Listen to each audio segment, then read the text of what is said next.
I never thought I would end up in education. I say end up, that's probably not the right word, but I never thought I would be in education. I absolutely hated school. I was a bad student. I couldn't wait to leave, and in fact I left school as soon as I could. And I was fortunate in those days you could get a job without having a degree. I didn't have a degree, and I got a job training with a graphic designer. So from there, I've had a lot of different careers to take me where I am now. So we're going to go through step by step and some of the interesting ways, fascinating ways that psychology can be applied in all those different fields. So here are some of the areas that I've worked in. And even though I hadn't studied psychology for some of these areas, I knew that there were psychological principles behind what I was doing. So my first work was in design. So after my postdoc, I got a senior lectureship at Southampton Solent University. I was there for 7 years, and I became a professor of applied psychology there, which was great. I worked with people across the university, quite a lot in the art department. I tried very hard to get a psychology of fashion course going there. The fashion group loved it. The psychology group, absolutely not. It was not going to happen.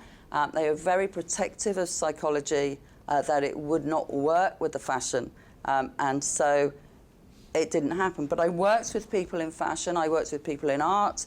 I worked with people working on audition. So the impact of wind farms on people's well-being. I worked on completely different ones. Traveling, how people feel when they're in a foreign country, how they feel in themselves to other people. The reason that people, I believe, came to me to work with them was because I could apply the psychology. So I wasn't just talking about theory. It was, and this notion is quite obvious to social psychologists when we look at the concept of in-group and out-group. And it works exactly the same in fashion. We dress one way because we want to belong to a group or aspire to belong to a group. And when we do that, we negate the other groups. And we've heard a lot from social psychologists here at the conference talking about that. And you see it so much in what we wear, particularly if you belong to these kind of fashion subgroups like this. So fashion is about social psychology. It's about self and identity. But it also has a huge influence on body image. The fashion industry itself is responsible, I believe, for its imagery in the media and on catwalks and so on, for the rise in demand for cosmetic interventions, for the rise in mental health issues in young people. Okay, but it goes beyond that even. It goes wider than that. Why do psychologists need to be in fashion? Because we need to be able to help people change their habits. Psychologists are the people who do behaviour change programs properly. So the fashion industry is a huge polluter of the environment. It's what's reported to be the second or the fourth polluter in the world. Whatever, it doesn't really matter. It's still a shocking polluter of the environment. And here we have a window from the brand Vetements, who took over Harrods windows filled with old clothes to represent the waste that fashion brings. Because this brand only makes clothes to order. So they say they don't have waste, they just make clothes to order.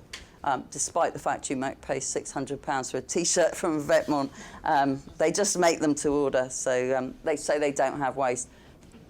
So we should love our clothes, look after them. I'm skipping through very quickly. These are some of my blogs.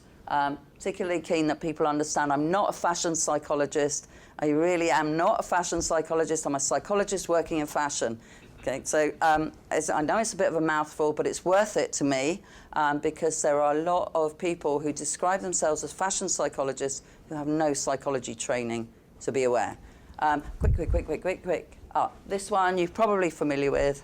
This is The Power of Clothing. Has anybody seen Enclothed Cognition? If you haven't, get the paper. It's fantastic.